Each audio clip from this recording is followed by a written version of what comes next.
रुही आणि मुंगळ्याचा रामोशी वाडीतील संसार हे प्रकरण तुम्ही आता ऐकणार आहात दीपक रेगे कथाकथन चॅनलवर.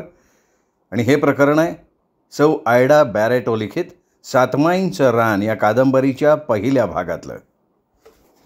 आमच्या काष्टा रामोशानं रुही आणि मुंगळ्याला सुक्या बाभळीच्या झाडाखालचं ते पडकं झोपडं मुंगळ्याच्या मदतीनं जरा इथे तिथे शाकारून नीटनेटकं करून दिलं आणि ते मुंगळ्याशी एक शब्दसुद्धा न बोलता आपल्या झोपडीत निघून गेले. तसं त्याने त्या बाभळीच्या झाडाखालीच आपल्या 4 शेरडांना बांधलं तेव्हा रुही इथे तिथे बघत त्याच्याजवळ उभी होती. त्यावेळी रामोशी वाड्यातले सगळे रामोशी शेतावर गेले होते. 1-2 म्हातारे रामोशी वेडी ओढत आपापसात बोलत बसले होते, तरी त्या कोणाचं त्यांच्याकडे लक्ष नव्हतं. परंतु तिथल्या झोपडीतल्या रामोशाच्या बायका आपल्या किरकिरणाऱ्या शेंबड्या पोरांना कमरेवर घेऊन मुंगळ्या आणि रुहीकडे कुतूहलानं बघत उभ्या होत्या.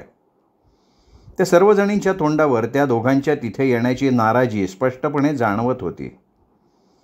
कदाचित काष्टा रामोशानं त्या सर्वांना ते धनगर आहेत हे सांगितल्यामुळे त्या जणू एकमेकींना म्हणत होत्या, आमच्या ह्या रामोशीवाडीत या उपऱ्या धनगराचं काय काम. आमच्या त्या रामोशीवाडी सातमाईंच्या आजीनं एका धनगराला राहायला झोपडं दिलं ते त्या कोणालाच आवडलेलं नव्हतं आणि ते सगळ्यांच्या मुद्रेवरनं स्पष्ट दिसत होतं. रुहीला ते जाणवून ती हसत हसत त्या सर्वांकडे बघून त्यांच्याशी बोलावं म्हणून जरा पुढे सरकली. तशा त्या रामोशी बायका आता ही धनगरीण आपल्या गळ्यात पडायला नको म्हणून भराभरा आपल्या झोपडीत निघून गेल्या. त्यावेळी मुंगळ्यानं ते सगळं बघितलं आणि तो रुहीला आत चल म्हणाला. ती आपल्या हातातल्या सामानासह त्या झोपडीत शिरली. रुहीनं आत शिरून त्या झोपडीच्या आत इथे तिथे पाहिलं तेव्हा तिला ते छान झोपडं फार आवडलं होतं. ते झोपडं आता फक्त तिचं आणि तिच्या मुंगळ्याचं आहे ही एक सुखद भावना तिला जाणवली. त्या झोपडीत चूल नव्हती, काही नव्हतं. ते झोपडं अगदी रिकामं होतं, जणू तिच्या येण्याची वाट बघत होतं. फक्त त्या झोपडीला आतल्या बाजूनं एक छोटीशी खिडकी समोरच्या बाजूनं उघडत होती आणि तिथेच 4 दगड ठेवून एक मोरी केलेली होती. त्या मोरीच्या बाजूला समोरच एक दोरीची वळण बांधली होती. तसंच कोपऱ्यात एक खराटा असून तिथे एक फाटकी सतरंजी होती. बास, बाकी त्या झोपडीत काही म्हणजे काही नव्हतं. नंतर रुहीने आपल्या लुगड्याचा पदर खोचून झटपट ती झोपडी स्वच्छ झाडून काढली. त्या लहानशा खिडकीखाली तिने माझ्या आत्यानं दिलेली चूल मांडून गाडगी मडकी ठेवली. पाण्याचा रिकामा माठ मोरीजवळ ठेवून उजव्या बाजूला ते सुपडं, टोपली, कंदील ठेवून दिला. नंतर समोरच्या भिंतीजवळ ती वाकळ अंथरून बिछाना घालून तिला गुणाकाकूंनी दिलेली लुगडी त्या दोरीवर टाकली होती आणि ही सगळी कामं आटोपल्यावर तिने समाधानानं बघितलं त्या रिकाम्या झोपडीचं स्वरूप आता क्षणात बदलून त्या झोपडीला घरपण आलेलं होतं. मुंगळ्या दार लावून अंथरुणावर पाय पसरून रुहीला म्हणाला, अगो रुया, वाईच इकडं ये. तशी ती दूर राहून म्हणाली, अहो तुम्हासनी काय काळ वेळ समजते का नाही. अगोदर उठून छान पाणी कुठनं आणायचं ते बघा. या दिव्यामध्ये तेल नाही त्याचं पण बघा आणि मला चूल पेटवायला काटक्या घेऊन छान या. तसा मुंगळ्या आळसावून म्हणाला, रुया तुला चूल पेटवायची काय पण गरज नाही बघ. त्या सातमाईची डोकरी आपल्याला भाकरी देणार आहे ना, तेव्हा तू हो ये. तसं रुया म्हणाली, अहो त्यो खरा आहे पण आपल्याला पाणी तरी आणायला पाहिजे का नको, का ते पण ते आजी आणून देणार आहे. तेव्हा आता उठा, चला म्या घागर घेतो, आपण पाणी घेऊन शान येऊ, गाव पण बघून येऊ. तसं मुंगड्याला जाणवलं रुहीने एकदा त्याला नाही म्हटल्यावर तिचं नाहीच असतं म्हणून आता अंथरुणात झोपून तिची वाट बघण्यात काहीही अर्थ नव्हता. तसा तो नाईलाजानं उठला आणि रुही तो मातीचा माठ घेऊन मुंगळ्यासह आपल्या झोपडी बाहेर आली तर एक 10-12 वर्षांची मुलगी त्यांच्या शेरडांकडे कुतूहलानं बघत उभी होती. तशी रुही हसत पुढे आली. त्या पोरीला म्हणाली, लेकरा हो इहीर कथ आहे. तशी ती दचकलेली मुलगी म्हणाली, त्यो शाला आहे नवं, तथं खालच्या मळ्यामध्ये इहीर आहे. आणि ती तिथनं धूम पळाली. तसं त्या पळणाऱ्या पोरीकडे बघत रुही मुंगळ्याला म्हणाली, चला आपण आता ती शाळा आणि तो खालचा माळा कुठं आहे ते बघून येऊ. ते दोघं त्या डांबरी रस्त्यानं रमत गमत सातमाईंच्या वाड्याजवळ आले आणि त्या दोघांनीही ती टुणूकदार आणि हिरवीगार मांजरीवाडी बघायला सुरुवात केली. त्यांना ती खूप आवडली. इथे लोकवस्ती कमी आणि हिरवीगार शेतं फार होती आणि भुकेल्या पोटाला 4 ज्वारीची कणसं देखील खूप असतात. त्यावेळी अचानक रुही मुंगळ्याचा हात धरून घट्ट म्हणाली, धनी माझ आहे का ऐकता का? यो गावलं एक वाड आहे आणि इथली समधी माणसं बरी आहे ती. तेव्हा धनी तुम्ही कवा पण कंचाच वांगाळ काम करायचा नाही. यो गाव बरा आहे आणि आपण आता इथंच राहायचं आहे. तेव्हा तुम्ही नीट वागून शान काय पण पोटापुरता कमवून आपली भाकरी आपणच कमवून खायची. यो तुम्हासनी पटतं आहे ना?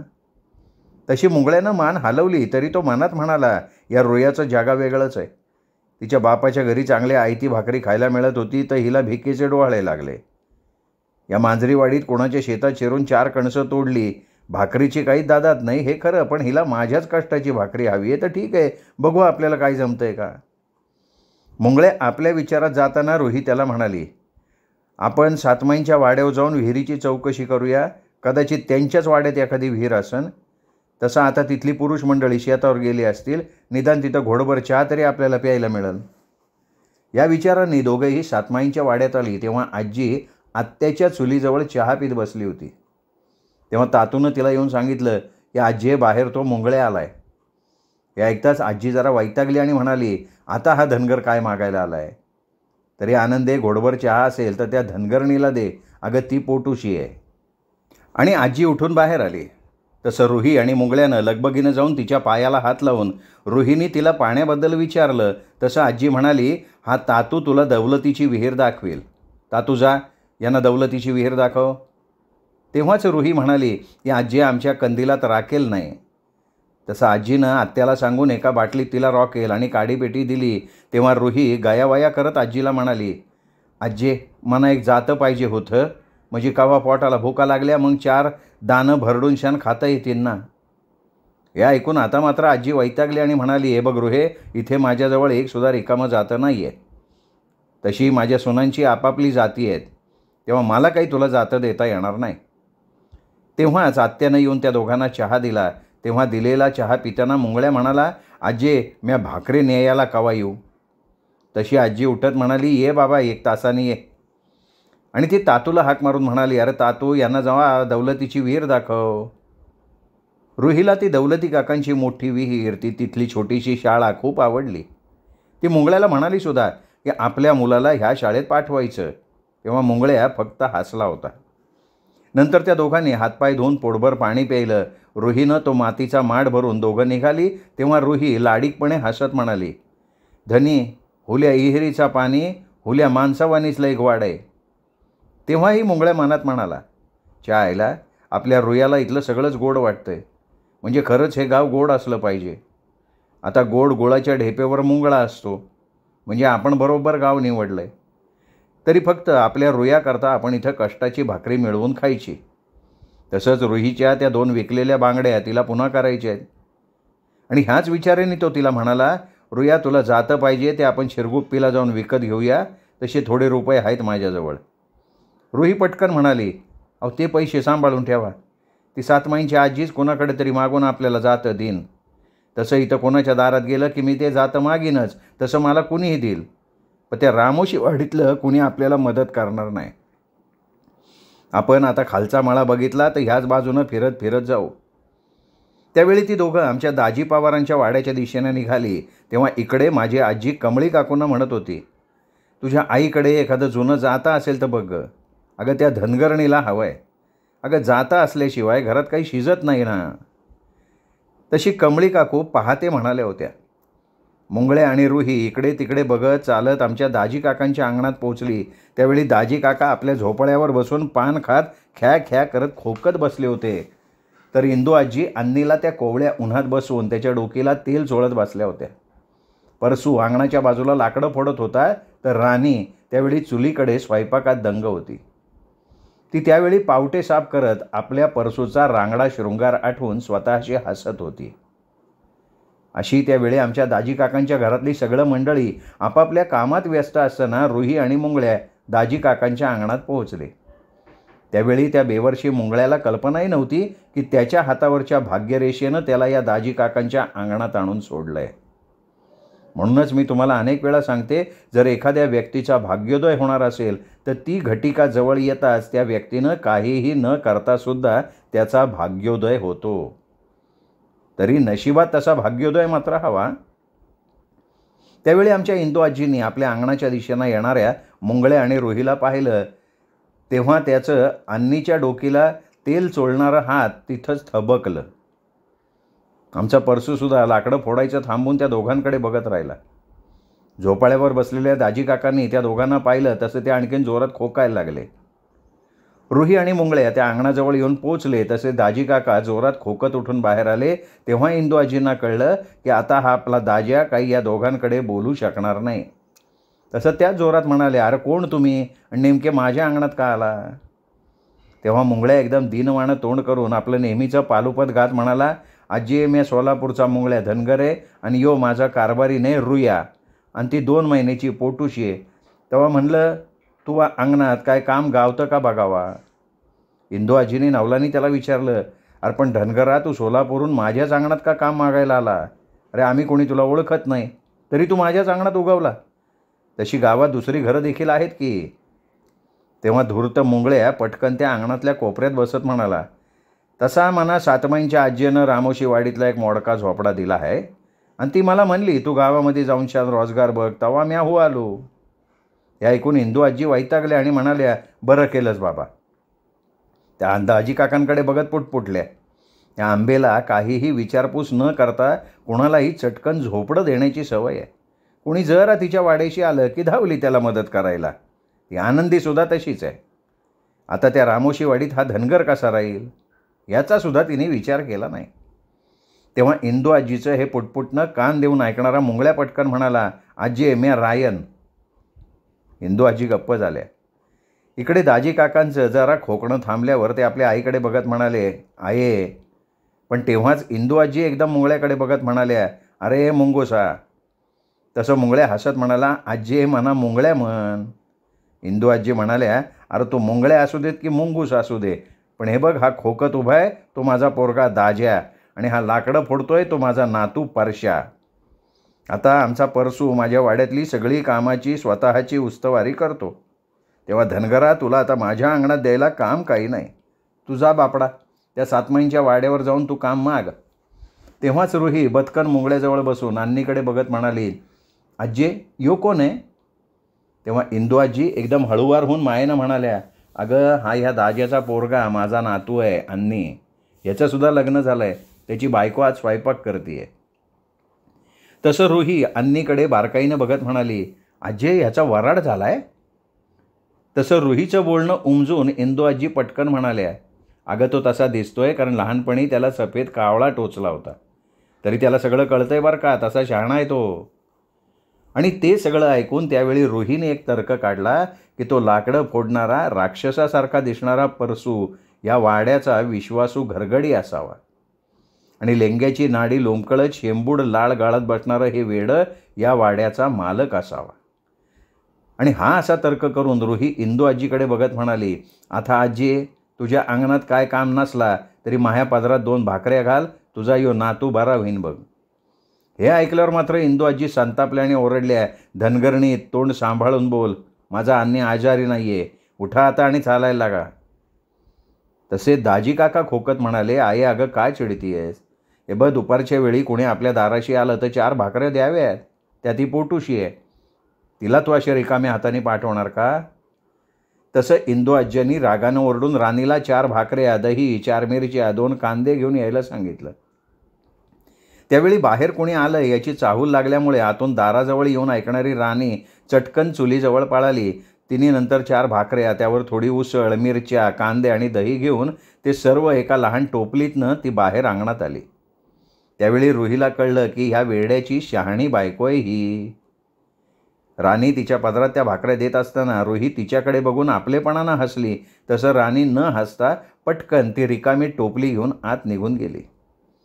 आणि रुया इंदू आजीकडे बघत म्हणाली, आजी मना एखादं जात गावन का? म्या पोटूशी आहे. मना कवा काय खायचा वाटला तर म्या जात्यावर 4 दाणं दळून छान खाईन. इंदू आजी म्हणाल्या, परसू परवा तू माळ्यावरनं ते जुनं दातं काढलंस ना, कुठे ठेवलंस? ते बाहेर ठेवलं असेल तर ते जरा आणून दे या धनगराला. परसूनं मागीलदारी ठेवलेलं जड जातं उचललं, मुंगळ्यापुढे ठेवलं आणि रुही मुंगळ्या दाजी आणि इंदू आजींच्या पाया पडून ते जातं घेऊन निघाले. तेव्हा तिथल्या एका दाजीच्या वाड्याची ओळख त्या दोघांना झाली. त्यावेळी रुही मुंगळ्याला म्हणाली, अहो कधी काय खावं असं वाटलं तर हा दाजीचा वाडा आणि सातमाईचा वाडा आपल्याला काय कमी पडू देणार नाही. त्यावेळी मुंगळ्या ते जड जातं आपल्या खांद्यावर मारून जाताना हसत हसत म्हणाला, रुया आता 4 कंस तोडून जात्यावर दळून कधी ताजी ताजी भाकरी खाता येईन. तेव्हा ती पटकन म्हणाली, खाता येईन पण ती 4 कंस मला चोरीची नको, तुमच्या कष्टाची पाहिजेत. ते ऐकून तेव्हाही तो च्या मारी म्हणत हसला. रस्त्यावरून आपल्या झोपडीकडे जाताना मुंगळ्या रुहीला म्हणाला, रुया मी हे जातं ठेवून सातमाईच्या वाड्यावर जातो, भाकऱ्या आणतो. ती घाईघाईनं म्हणाली, अहो पण ह्या दाजीबाच्या वाड्यातल्या भाकऱ्या आपण आणल्या ना, तुम्ही संध्याकाळी तिथे जा. मुंगळ्या म्हणाला, रुया शिळी भाकरी जादा गोड लागती. आणि बघ आता त्या सातमाईच्या वाड्यातली पुरुष मंडळी शेतावर असतील, ती यायच्या अगोदर मी त्या आजीकडनं भाकऱ्या घेऊन येतो. नाहीतर तिचा तो शिवा पोरगा लय डॅम्बिस आहे, तो नंतर मला आणि त्या आजीला बोलत राहीन. यावर रुही काही बोलली नाही. मुंगळ्यानं आपल्या झोपडीत आल्या आल्या ते जातं आत ठेवलं आणि रुहीला मी आत्ता येतो तवर भाकरी खाऊन घे असं सांगून तो सरळ सातमाईच्या वाड्याकडे गेला. मुंगळे सातमाईच्या वाड्यात आला तेव्हा आजी इरली काकूंकडे बसून तिला समजावत होती. तेव्हाच तातूनं मुंगळे आल्याचं तिला सांगितलं. तसं ती उठून ओसरीवर आली आणि म्हणाली, धनगरा जरा थांबा, आत्ता माझी आनंदी तुला भाकऱ्या देईल.